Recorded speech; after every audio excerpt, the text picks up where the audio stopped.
Engagement ఉన్నదనో compulsory రమ్మంటాళ్ళనో ఏదో సాకులు చెప్పేటోళ్ళు, పిలిచిన వాళ్ళు కూడా అక్కడ ఉండకపోయేవాళ్ళు. ఇంటికాడ చూస్తే పిల్లలు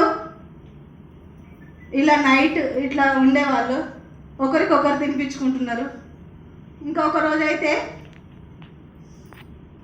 టీవీ నడుస్తూనే ఉన్నది, 11 అవుతుంది, టీవీ నడుస్తుంది, బెడ్ మీద ఒకరు, కింద ఒకరు, బెడ్ కింద ఒకరు.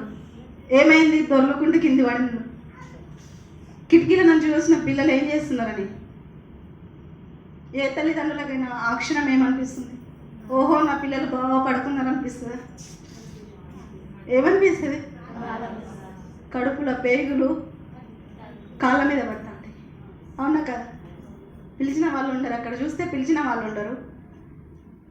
మేము పోయి నా భర్త ప్లాన్ చెప్తా అంటే నేను ఇక్కడ ఎంతోమంది ఉన్నట్టుగా ఫీల్ అయ్యి మేము ప్లాన్ వినేది.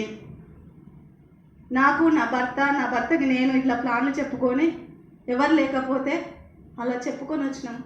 అలా చెప్పుకొని వచ్చే వరకు ఇంటి దగ్గర పిల్లలు అలా బెడ్ మీద ఒకరు, బెడ్ కింద ఒకరు పడి ఉంటే తల్లిదండ్రులకు ఏమనిపిస్తుంది? అలాంటి పరిస్థితిలో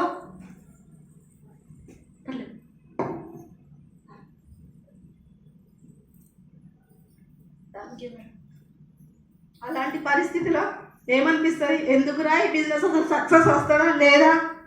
సక్సెస్ రాకముందుకు ఇదంతా సక్సెస్ వస్తుందా రాదా? భగవంతుడా, అసలు ఇంత సక్సెస్ అయితే మాకు చూసే వాళ్ళందరూ వీళ్ళు భార్య భర్తలు కలిసిపోతున్నారు, అవసరమా? పిల్లల్ని వదిలేసిపోతున్నారు, చెట్టా పట్టలు వేసుకొని తిరుగుతున్నారు, అసలు వీళ్ళేంది అనేసి చాలా రకాలుగా హేళన చేసింది. ఆ క్షణాలు అసలు ఇలాంటి లైఫ్ చూస్తే భగవంతుడా మాకు సక్సెస్ వస్తుందా, మేము చేసే సాక్రిఫైస్ అసలు సక్సెస్ వస్తుందా అనేసి ఫీల్ అయ్యేవాళ్ళం. కానీ నిజంగా భగవంతుడు అనేటాడు ఉంటాడు. మన కష్టం ఎక్కడా పోదు. వేసిన విత్తనము కొన్నిసార్లు మురిగిపోవచ్చు, కానీ ఖచ్చితంగా మళ్ళీ వేస్తా ఉంటే ఆ విత్తనం బయటికి వస్తుంది, ఖచ్చితంగా కాయలు కాస్తుంది. వేస్తాను